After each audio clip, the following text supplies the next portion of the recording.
Rachel, And I'm Amanda.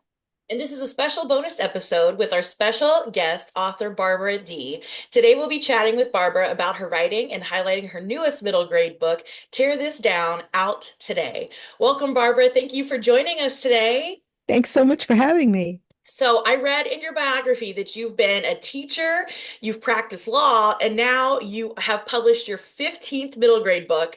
That is quite a career. What led you to writing? Well, I was always writing, I was always reading as a kid and writing my own stories. And even though I was a teacher and a lawyer at various points, I just always thought that one day I would try to get published. It was always a dream for me. And when my youngest kid was, I have three kids. When my youngest kid was old enough to go to school for several hours, I thought, okay, I have a quiet house for the first time in a long time. And this is my chance to sit down at my desk and write something and see, what I can do with it. And if it won't get published, then I'll go back to being a teacher or a lawyer or something else. But I owe it to myself, since I've always wondered if I could be published, to try. And so I wrote my first manuscript. I shared it with my daughter. I didn't tell her I wrote it. I just read it to her, and she said, "Who wrote that?" And I confessed that I was the writer of it. But I could tell from her reaction that it connected with her. And so I wrote my second manuscript that got sent around to various publishers. I got some really encouraging feedback, no offers for publication, but really encouraging feedback. So I wrote another draft, and that got sent around. And pretty quickly, I got my first offer, and that was from Mackleberry at Simon and Schuster. Wow. That's amazing. Yeah, really. I feel like my favorite part about your books is that they tackle topics like mental health and gender identity and social justice in a way that feels authentic. So how do you approach researching and writing about those issues? Well, researching takes all different kinds of forms.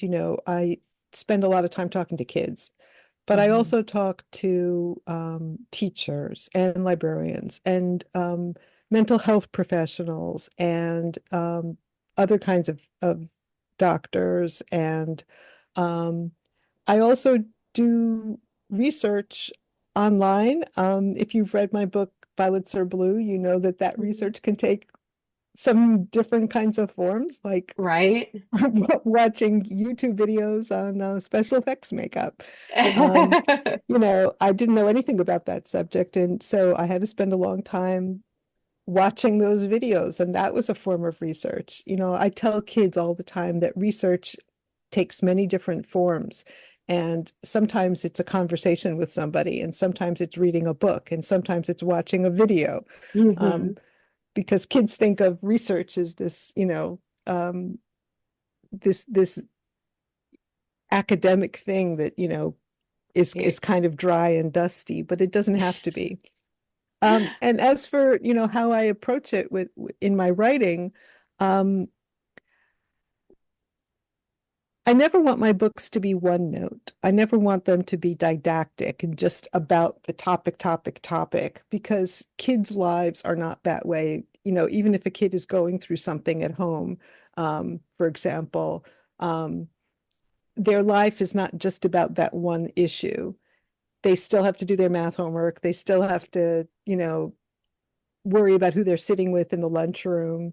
They're on the soccer team. Their lives have different things going on, different balls in the air. And so, you know, when I'm writing about a difficult topic, I'm always careful to weave in other threads. And that makes the topic less heavy. It also allows kids to, approach the topic wherever they are. They can, even if they're not going through something like what the protagonist is going through, maybe they'll latch on to the storyline about, the friendship issue or whatever it is. So there's something in it for every kid. And it just, it just aerates the topic. So the topic is not too heavy. So that's my general approach to weave in these other threads. I I really love like that. that because I think that is what is really relatable for the kids. Like you said, they're not one note, so you can't have Mhm. characters that are one note. I was doing a little research myself, getting ready for this interview, and in all of the reviews, well, I shouldn't say all, but a lot of them, I saw a comparison to Judy Blume because of your books being so relatable. Was she an inspiration of yours? Oh yes, but I get very nervous when I hear that Judy Blume reference because there's only one Judy Blume, and she's, I mean, she's the goat. Mhm. It's because of her that we have, middle grade and upper middle grade books that are able to, tackle these topics. She's the one who gave us the permission to do it. Mhm. So that nobody is the modern day Judy Blume. Judy Blume is the modern day Judy Blume. Uh, but as a kid, sure, I read Are You There, God? It's Me, Margaret, and it was a shock. I read that and I thought, oh, we can do that. We can talk about this stuff. We can read books like this. Another book that was that way for me was Harriet the Spy, because again that this it seemed very subversive that a kid could walk around taking notes, and that was a sort of superpower. um yes, Judy Blume was a huge influence on me and on all of us. I'd like to say that you're the Judy Blume of this generation, and I hope that's okay because I feel like Oh, your book speaks so much to our kids, and middle grade fiction is evolving and has been evolving, and I feel like you are right in the thick of it. What kind of books do you like hope to see more of in school libraries? oh, I just think more of the same, more books that are dealing with stuff that's really going on right now.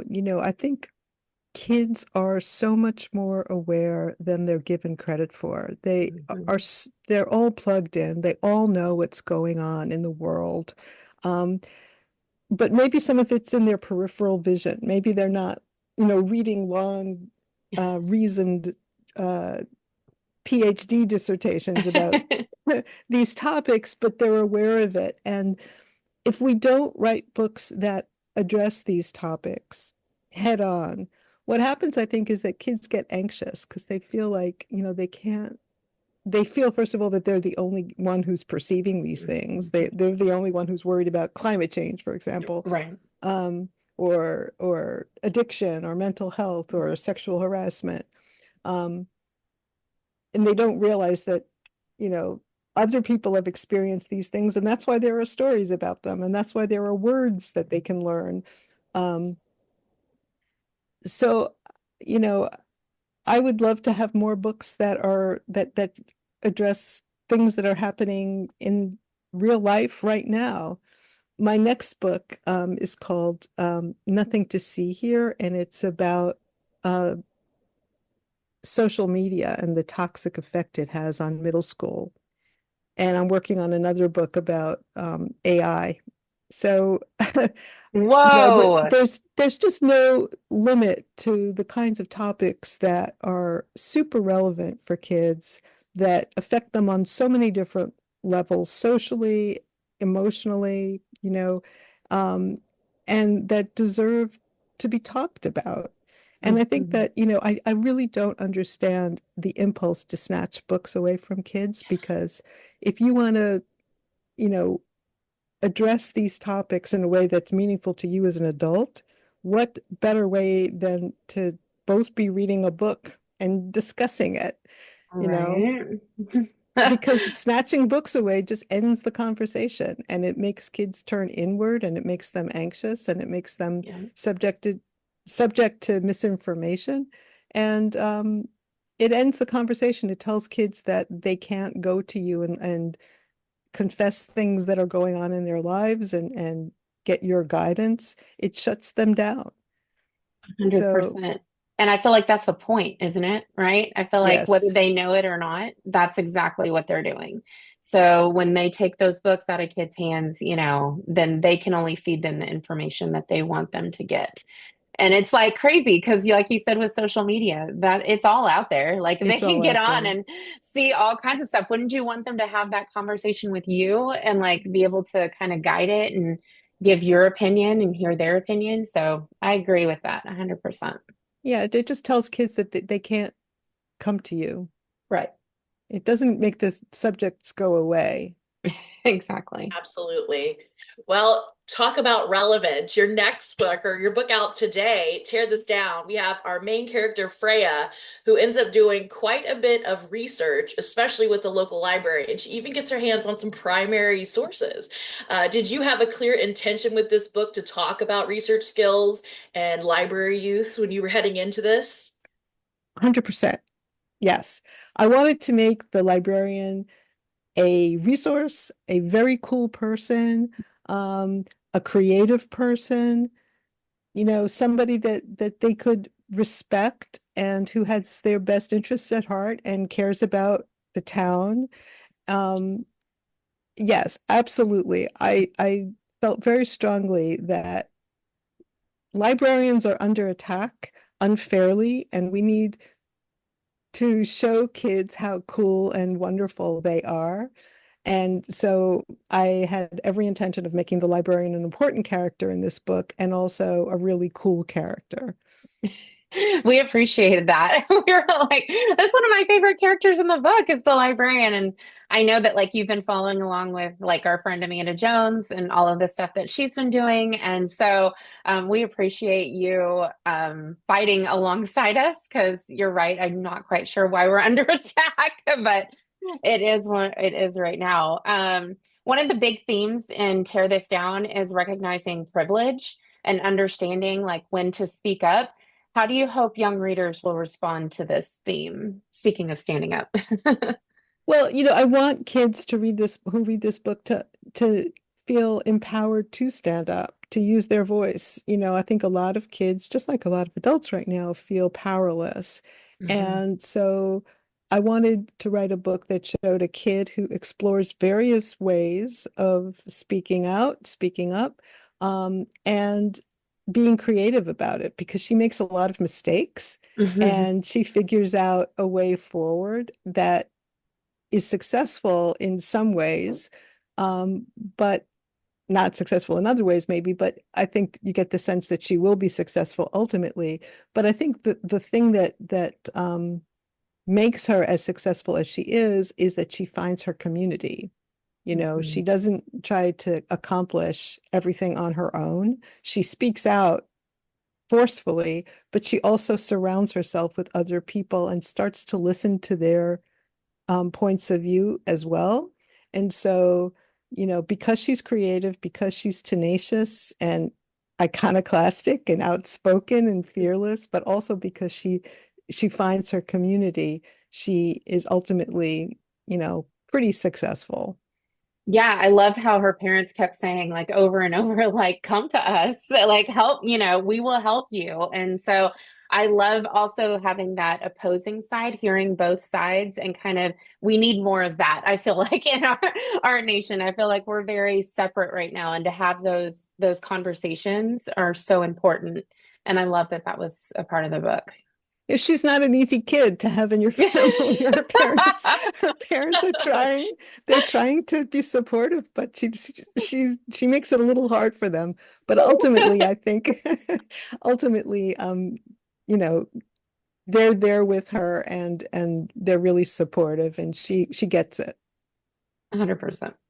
One of my favorite parts of the book was hearing about protest art. So, first, do you view your writing as your own protest art? And how would you suggest others get into their own creativity and create their own protest art? Oh, I love that question. Yeah, I think this book was a real protest for me, absolutely. And I don't think of every book I write as a form of protest, but this one was because it was really motivated by stuff like the Dobbs decision and the Mhm. attack on voting rights in this country. You know, when I wrote this book, it was before Kamala Harris got into the election. So Mhm. I couldn't foresee a lot of stuff about, women trying to become president. But it was motivated by a sense that, women have been erased. Women don't have the power that they should have given their, stake in the population. Mhm. Um, so, and I have to also say that, right now, so much of history is being erased. Mhm. And one of the things that this book is about is preserving history that's been overlooked and Yeah. suppressed. And that's an incredibly important thing right now. Um, so I think this book speaks to that as well. I didn't Mhm. intend that when when I was writing it. I didn't foresee that this was going to become an issue, but it really is a big Mhm. issue right now. Yeah. Yeah, very timely on that. Did you do research? Like, how did you find out about the quilt thing? Because I had only heard of like an AIDS quilt, I think, before Yeah. that. And so that was really interesting about them using quilting and as protest. So I thought that was really neat part of the story to add to it. Well, I wanted something that was, traditionally female. That Hmm. that was sort of part of it too. Yeah. Also, the idea that, as I said before, that protests are successful when there's community.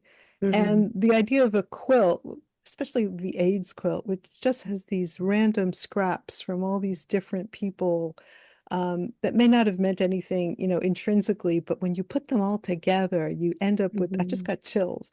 When you Me put them all, too. no, but you put them all together, you make this beautiful, important, impactful thing. And that's really what, protest should be. It's you bring your voice. It's just one person's voice, but when you put all these voices together, you can you can amount to something really important. So, the quilting thing is both that and also this idea that something that Freya had always thought of as being just sort of like women's work and not very Hmm. interesting actually has a long history of being an important form of protest. Right. Love I that. love that. All right, in closing, Barbara, would you like to tell us anything else about this book, Tear This Down, or any of your other books? Well, one of the things that I should say about Tear This Down is that I live in a town that's all about Horace Greeley, who was a 19th century editor. He was an advisor to President Lincoln. He was an abolitionist. He did not believe that women should vote. And we have Mhm. a big statue of him in our town. And so, you know, to, that's like the first thing you see when you get off the highway. You see this big statue. And so I was thinking of that. And I was thinking, like, if you had a seventh grader who was a feminist, a burgeoning feminist, and she had to pass that statue every day on her way to school, how would she feel about that? What is it Mhm. saying to her? And what do we do with, you know, heroes who turn out not to be heroes the more we know about them? We're in the literary community, we're this year we've had two great authors who have been exposed to be not Yep. quite as heroic as we had thought. Hmm. What do we do with that? Do we not Right. read their works? Do we, what do we Yep. do? And it's something that we're all wrestling with right now. Hmm. So this is another aspect of the story that I think is really interesting. Something to think about, something to talk about. And did you include that in your author's note at the end? I cannot remember. I felt like I read something about you I sharing and donations too, right? Yes, I didn't include that in my author's note, but I've been thinking about it a lot because these are two writers who have meant a lot to me, Hmm. and you know Yeah. what do we do? Right. Right. I mean, I have that conversation all the time, surrounding my feelings on Harry Potter Exactly. because, I wasn't you even know, thinking of Harry Potter, but that's I another know. Good one. one. That's another one. Yeah. Exactly. What do we do? Do we say, okay, we're not going to read that person's work anymore? Right. Um, but we don't ignore it. How can we Right. ignore it? Right. It's in my mind anytime somebody says anything now, which makes me sad, but also like, like I'm gonna take that with me and it's gonna affect, how I promote it. Not to mention the fact that that's such a well-known series. I don't need to really promote it at this Well, there's point, that. Yeah, Absolutely. Yeah. absolutely. But do we ha- when kids Google these authors, and they come up Right, across this stuff, how do they process it?